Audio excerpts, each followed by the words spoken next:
She was just a young girl, full of life and promise, with a bright future ahead of her. But in an instant, everything changed.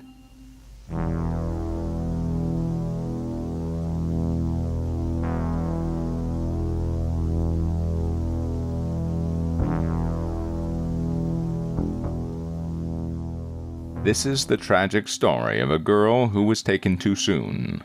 A story of loss, heartache, and unrelenting hope in the face of despair. A tale that will touch the depths of your soul and leave you breathless as you journey through the heartbreaking tale of a young life cut short. Kristin was a free spirit, a young woman with a love for life and a passion for adventure. Her smile lit up a room and her laughter was contagious, spreading joy wherever she went. She was a wanderer at heart, always seeking new experiences and a deeper understanding of the world around her. As a camp counselor, she touched the lives of many young people, inspiring them to be their best selves and to follow their dreams. Her passion for helping others was evident in everything she did. And as a college student, she was on the brink of discovering her true calling, eager to make a difference in the world. As a first-year student at California Polytechnic State University, or Cal Poly, in San Luis Obispo, Kristin was thriving in her new surroundings. Her natural charisma and infectious energy quickly made her a popular figure on campus, where she was known for her love of the outdoors and her passion for working as a camp counselor during the summers. But her life took a tragic turn on the night of May 25, 1996.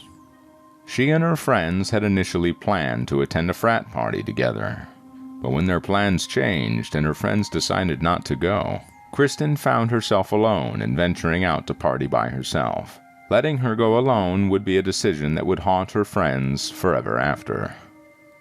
It was there that she crossed paths with Paul Flores, a fellow Cal Poly student who was known for being an odd and isolated individual. Paul later told investigators that he had accompanied Kristin back to her dorm after the party. But when her friends discovered she hadn't returned, they immediately grew concerned. Her belongings were still in her room untouched, including her identification, purse, and all her other essentials.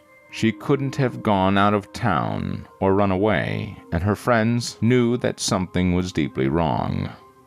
They filed a missing person report with campus police on May 28th, and the San Luis Obispo County Sheriff's Office took over the case the following month. Then began the search for the missing girl. The search for Kristin Smart, also known as Roxy, was a long and emotional journey for her loved ones, especially for her father, who bent over backward, following any and every lead he thought might bring his little girl back home. And every time, he returned disappointed. The hunt took many forms, starting with the San Luis Obispo County Sheriff's Office scouring the Cal Poly campus using everything from horseback to helicopters. Despite their efforts, no sign of her was found. The police searched her dorm room at Muir Hall, but all they found was her wallet and assignment reminders. Cadaver dogs were released and they led the search team to the dorm room of Paul Flores. But it was not enough evidence to convince the courts. Paul Flores was named as a person of interest early on in the investigation, but he always maintained his innocence.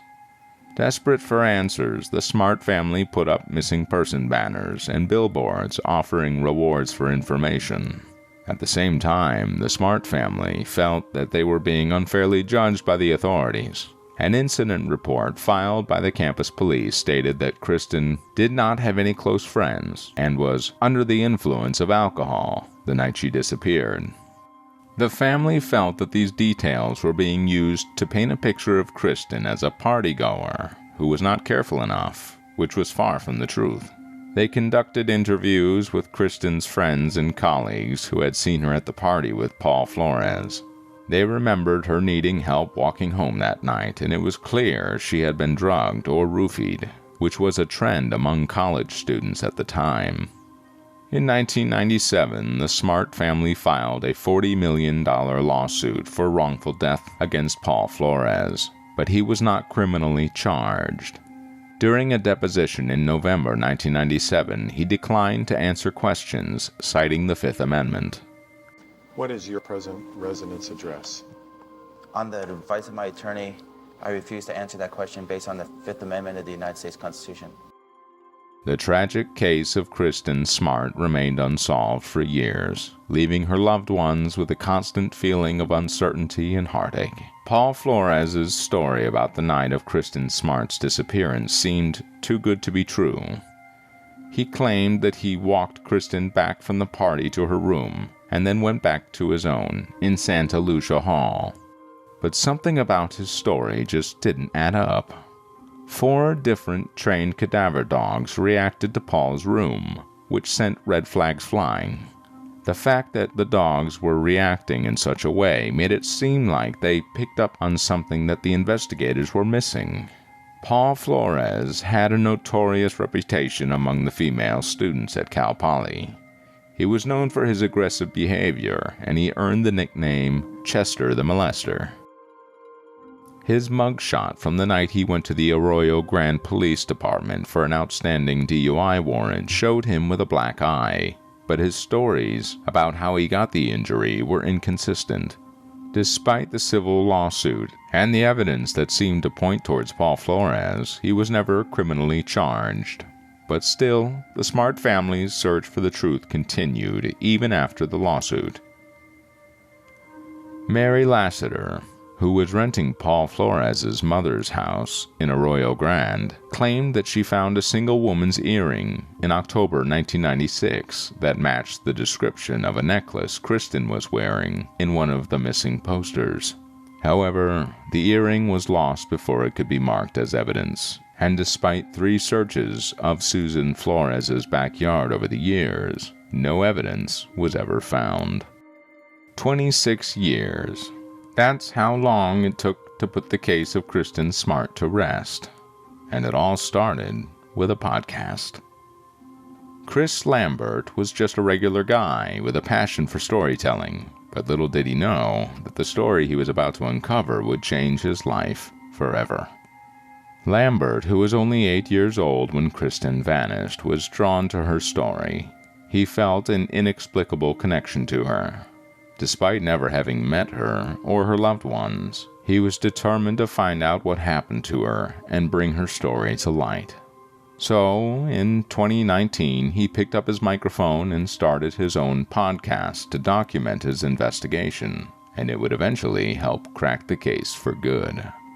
Even Sheriff Ian Parkinson credited Chris Lambert's podcast for aiding the investigation. The sheriff stated that what Chris had done was turn a local story into an international one, and that the podcast had yielded information that was useful to the case. Denise Smart, Kristin's mother, also praised the podcast. She said that when the show aired, it felt like the stars had aligned. It encouraged those who had previously been hesitant to come forward and provide new leads for law enforcement to pursue and connect with what they already had. Before the arrests, the police had taken action, raiding Flores' home, his parents' home, and his sister's residence in February 2020. During the search, they captured digital devices and conducted another search on Paul Flores' property in San Pedro in April 2020, and what they found would shock you. These searches proved to be crucial in gathering evidence and bringing the suspects to justice. Chris Lambert's podcast had truly made a difference in the decades-old case, giving Kristin's family and friends some sense of closure. It had been over 2 decades since Kristin Smart disappeared from the Cal Poly San Luis Obispo campus. Despite countless leads and investigations, the case remained unsolved, and Kristin's family was left with more questions than answers. That was until CBS News correspondent Jonathan Vigliotti tracked down Paul Flores, the sole suspect in Kristin's disappearance. In March 2021, authorities searched Ruben Flores's home and discovered biological evidence beneath a deck in the yard. This led to the arrests of both father and son, Paul and Ruben Flores, on charges of murder and being an accomplice after the fact, respectively. Paul Flores was charged with a heinous crime in April 2021, accused of killing Kristin Smart while attempting to rape her. His own father, Ruben Flores, was charged with being an accessory to murder for allegedly assisting Paul in concealing Kristin's body. The weight of the charges weighed heavily on both father and son as they entered the courtroom to plead their innocence. Paul Flores declared his innocence, denying the allegations of murder and attempted rape. Ruben Flores also proclaimed his innocence, denying that he had played any part in concealing Kristin's body. But the judge, Craig B. Van Ruyen, was not swayed by their pleas. He deemed Paul Flores to be a threat to the public and denied him bail, stating that his release would cause great bodily harm. Ruben Flores, on the other hand, was granted bail, provided he was able to pay the amount set by the court. In a shocking twist of fate, a dark secret was uncovered. Files related to the case that were previously kept under wraps were made public, revealing the horrific extent of the crimes committed by Paul Flores. The unsealed documents revealed two shocking rape allegations from 2011 and 2017, where Flores is accused of assaulting two women while they were drunk. The records also disclosed numerous other accounts of sexual misconduct and unwanted sexual advances. As evidence mounted, the findings of a February 4, 2020 search of Paul Flores's San Pedro home were revealed. Investigators found electronic devices containing videos of Flores engaged in sexual acts with seemingly unconscious women. To make matters even more disturbing, they also found clips in a practice folder showing women in ball gags and other fetish positions. Flores was even found in possession of tramadol and Flexeril drugs known to be used in date rape scenarios. Adding to the shock and horror, the unsealed documents also included a phone tap from January 2020, in which Paul's mother, Susan, is heard instructing her son to start listening to the podcast about Smart and Flores and to find ways to discredit the information. The tapping of this phone call only served to heighten the public's interest in the case. The case took a dramatic turn on March 15, 2021, when the San Luis Obispo County Sheriff's Office conducted a search of Ruben Flores's Arroyo Grande property using ground-penetrating radar technology. The results of this search were bone-chilling. The technology revealed a soil disturbance beneath the deck, along with 4 soil samples that tested positive for human blood. The authorities also discovered fibers that matched the color of the clothing Smart was last seen wearing, her favorite color, purple. Then, the evidence just kept piling up. On October 3rd, Stephen Fleming, a close college friend of Smart's, took the stand in court and testified about the frightening encounters he had with Flores. He claimed that Flores was lurking in Smart's dorm lobby at 1 a.m., and that he even saw Flores in Smart's dorm room, making Smart visibly uneasy. Fleming revealed that many women felt uncomfortable around Flores, and that he was not welcome at the party they all attended before Smart disappeared. Also, Jennifer Hudson took the stand and revealed her own haunting experience with Flores. She told the court that when she was just 17 years old in 1996, Flores laughed and told her that he had taken care of Smart. The words, spoken with a smirk, left Hudson terrified for her life, and she kept the information to herself for years. She claimed that Flores hid Smart beneath a skateboard ramp in Arroyo Grande. Hudson's testimony sent chills down the spines of everyone in the courtroom. Despite being questioned by the defense about her drug use, Hudson maintained that she was not using drugs at the time and was confident in her testimony. The evidence against Paul Flores and Ruben Flores continued to mount, painting a picture of fear and terror for the women in their lives.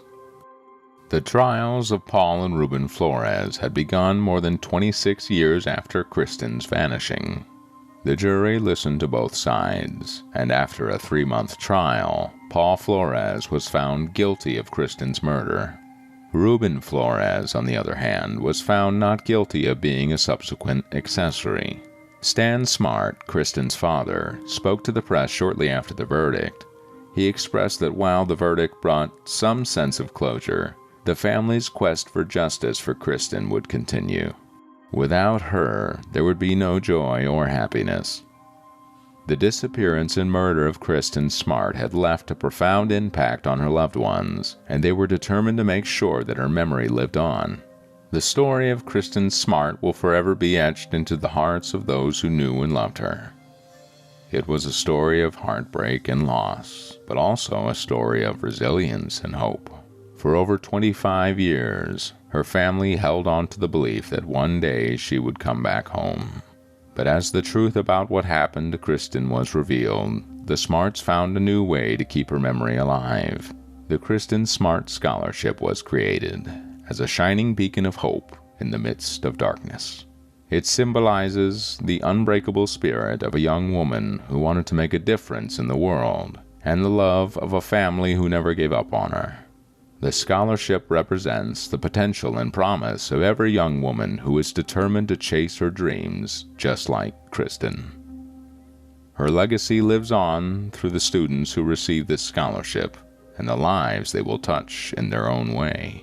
The story of Kristin Smart may have come to an end, but her spirit will continue to inspire and bring hope to those who remember her. What do you think about the case? Let us know in the comments below. And don't forget to hit the bell icon and subscribe.